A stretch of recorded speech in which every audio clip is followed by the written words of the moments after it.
Hello, hello, hello. Chainsaw Man chapter 228 came out today, and we are going to talk about it.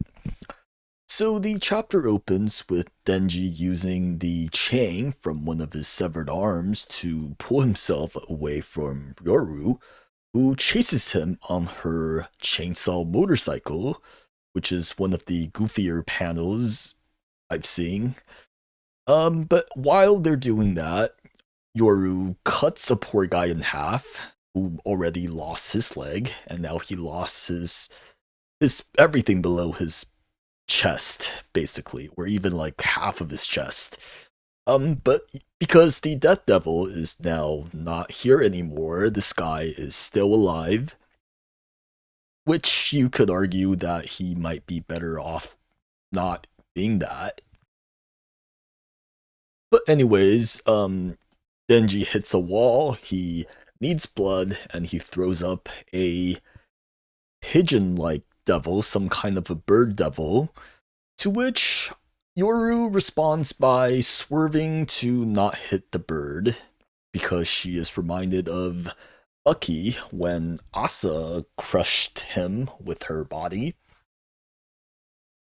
And because she's doing that, she fell off the bike and hurts herself, to which Denji tells her that the American healthcare doesn't cover accidents such as that. It only covers when you are being deliberately attacked.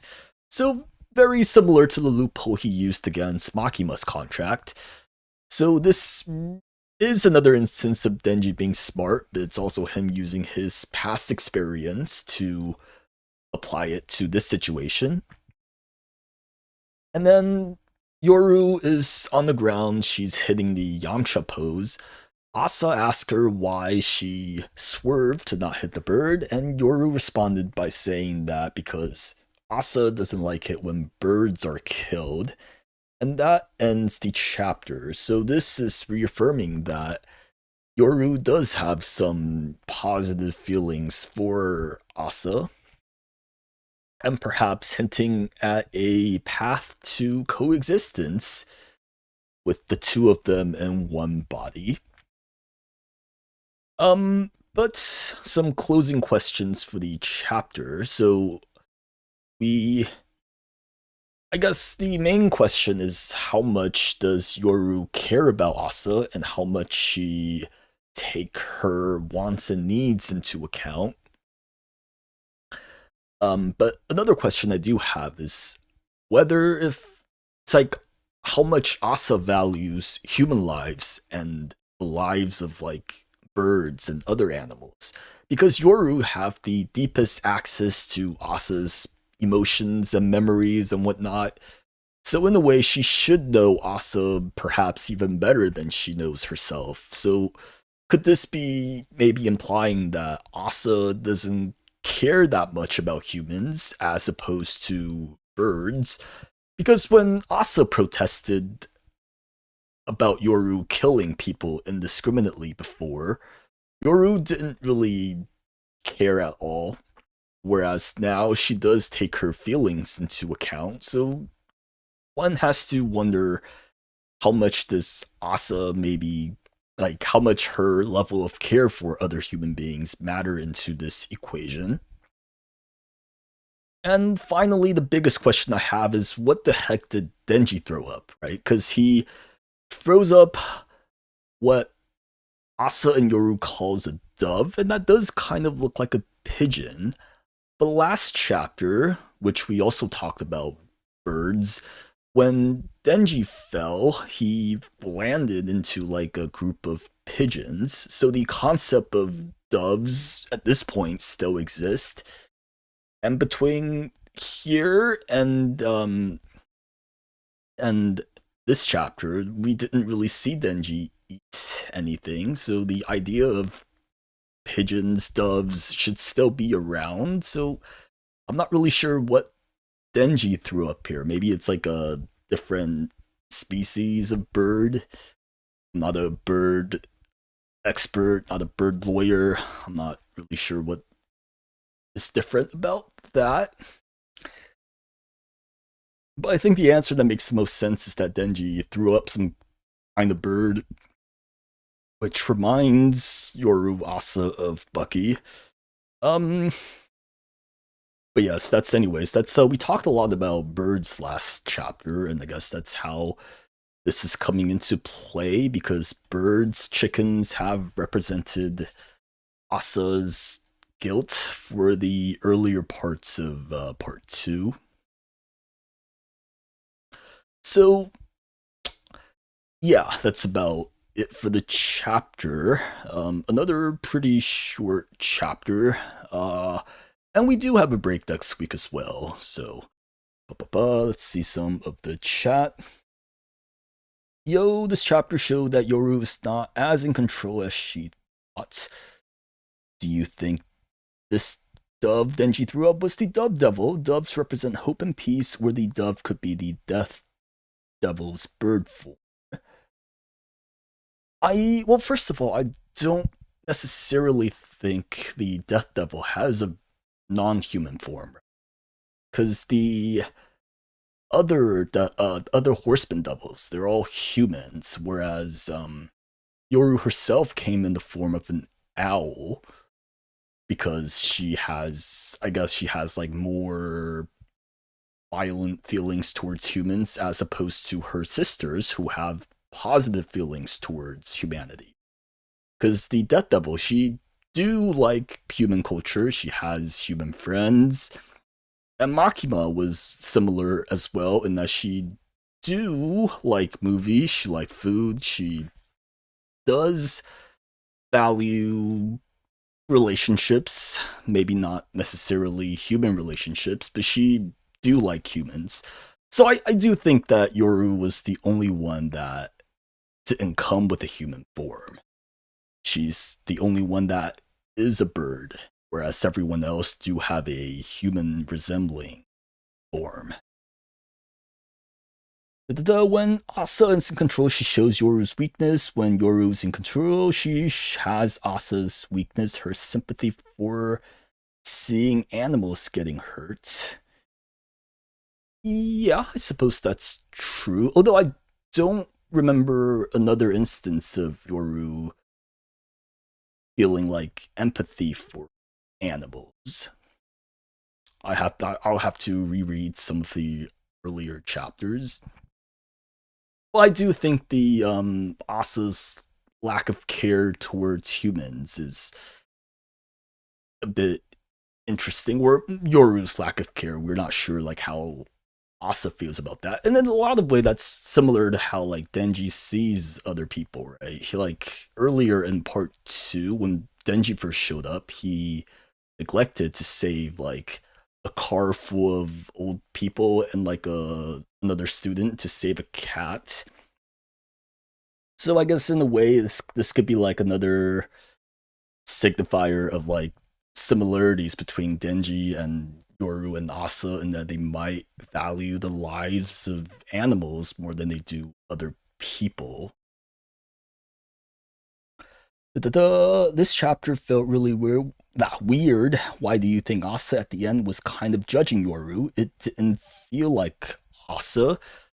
I don't necessarily know if it's like judging. I kind of see what you're saying, because like she is looking down on her and she's like very calmly asking her, almost as if she is, she already knows the answer. So yeah, I do see what you're saying, but I think it's just more that how do I say it? I don't think it's judging, but I think it's more like mm, I guess it's like she already knows the answer to what she's asking. That's why she's not really acting surprised. Or another explanation is that she's just very tired of Yoru's shenanigans, because she's been through this routine a couple times already at this point. And the last time we did this, it's like it was when Yoru kind of pretended to care about Asa's feelings, and then when Asa gave in, Yoru like put a 180 on her. So it could just be that Asa's tired of this whole thing already, and she has been through a lot in that body. Denji might have grabbed a chicken to eat its blood for later. Yeah, but at the same time, the bird he threw up do look alive. I don't think that would work for a normal chicken. They're also in the city, so there's not a whole lot of live chickens running around to be eaten. So chances are that was like one of the Death Devil's random devil emblems that she carried. Uh, but yeah, I guess the best explanation is that that's just like a different breed of pigeon. My bird knowledge is not great. The bird has seen some shit. Um, let's see. Do. But no, but otherwise on the bird, I don't think Denji like deliberately threw up the bird to make Asa feel guilt, because he couldn't have known about Bucky. I don't think Asa Yoru ever told him about that. But I do think he did drag himself across the city blocks to make Yoru chase him, to make her like have a car accident. So I think the accident was planned, but the chicken is a happy coincidence for him. Let's see. Oh, you know what? On another note, speaking of, actually, this is not related, but one thing I forgot to mention is I do have another point of confusion, maybe, about the American healthcare system that Denji pointed out. Is that previously, right? Asa Yoru, they were getting their butt kicked by the Locust Devil, and I don't remember necessarily if they were regenerating off that, because Yoru had to resort to turning back to Asa to get Denji to save her. So maybe the Locust Devil is just like he's him, and he's just beating War Devil's ass everywhere, or maybe the power doesn't quite work in hell. Uh, Maybe we'll get more specifics on how the American power here works. Let's see. Yeah, where was I? You're right, Yoru might have used an owl as an avatar because she might have been in a weakened state from fighting Pochita in the past. Yeah, that is my time travel theory video that I did. To be honest, I'm not entirely sold on that idea. Like, I'm only like 20% sure that's what's happening. I don't know if Fujimoto's gonna go that route. But we'll see what happens. It does feel like we're reaching the closer to the end, because we have the return of Bucky, which is the beginning of part 2, and Fujimoto loves, tying the beginning and the ending together.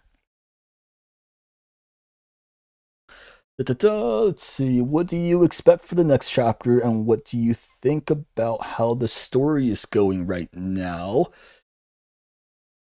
Let's see. I mean, my thoughts on where we're going at this point, like my immediate reaction is just that I'm happy that this Denji Yoru death fight, well, not really death fight because death don't exist anymore, but this Denji Yoru fight seems to be coming to a close. I don't see how Yoru's gonna get out of this, because one, she is physically incapable of recovering from that, and two is that she seems to be reaching an understanding with Asa, so maybe Denji will hit her with the Talk no Jutsu and get her to take back some of the things she's done. How she's gonna do that, I'm not sure. But I don't know how they could come to like a peaceful end, because if like for Yoru to take back some of her actions, she's gonna, I don't know how she's gonna do that, because the world is like really messed up at this point. But yeah, do you think Denji threw up the Death Devil? Not yet, because earlier not we, I didn't do that. They cut this poor guy in half, and he is still alive. So if the Death Devil is alive right now, this guy wouldn't be alive. So not yet. Speaking of getting cut in half, I do feel that Fujimoto does have a tendency to cut his characters in half recently, because the Death Devil, she got bisected by, like, her upper half got eaten. Denji, he is half the person he used to be as well. So there's been a lot of bisections lately. Uh, bu- bu- bu. But yeah, I think that's about all I have for the week. Again, a pretty short chapter. What do I think is gonna happen next chapter? I do hope for a dialogue-heavy chapter next, maybe, to get some of the relationship stuff out of the way, some of the internal conflicts between Asa, Yoru, and now Denji.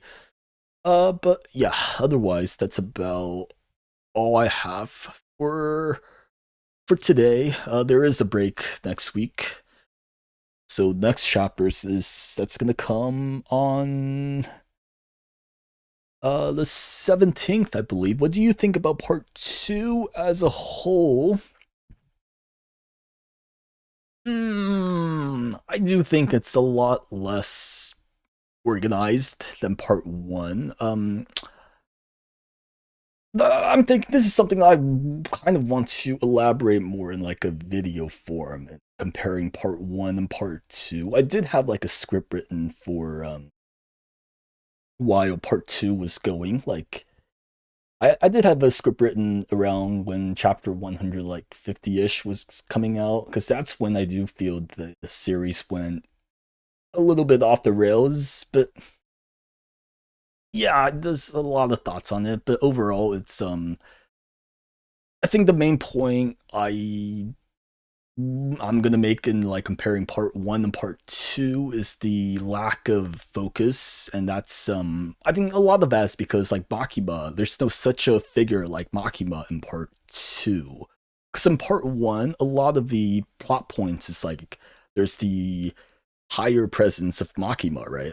I do think when reading part 1, like, week by week, a lot of the questions I have is like, what is Makima? What does Makima want? What does she do? And then when that's answered, that's when, like, the story of part 1 really started to just come to a close. Whereas for part 2, there's, like, really no such figure. It was Fami slash the Death Devil for a while, but she's not as charismatic, and as, like, her presence wasn't as felt as Makima. There's Yoshida here and there, but I don't know what happened with him. I felt like for Yoshida, Fujimoto didn't really, he's not really sure what he wanted to do with Yoshida, right? Because when Yoshida first showed up, he wasn't directly affiliated with the public safety sector. He introduced himself as, like, another organization, but then he, turns out to be, like, the representation of the public safety in part 2, which I thought was that was a choice. Yoru didn't quite fit that bill either. She's very exposed. She's very vulnerable. But the point is, there's just no, like, Makima for part 2, which I feel is the main issue. Like, by itself, I don't think it's necessarily bad, but that's what's causing, like, the disconnect between the feeling of part 1 and part 2 for me. But that's something I'll probably elaborate a bit more on in the future. What episode are you on in Evangelion? I'm on 19, I believe.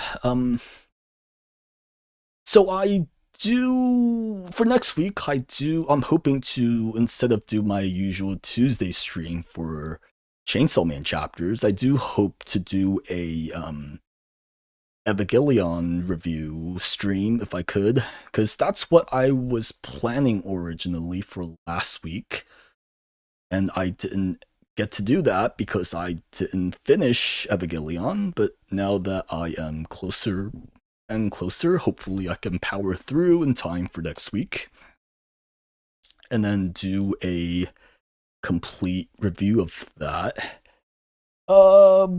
Yeah, that's about all I have for now. Thanks for sticking around, and I'll see you guys either hopefully next week or the week after that for the next chapter. All right, thank you. Bye bye.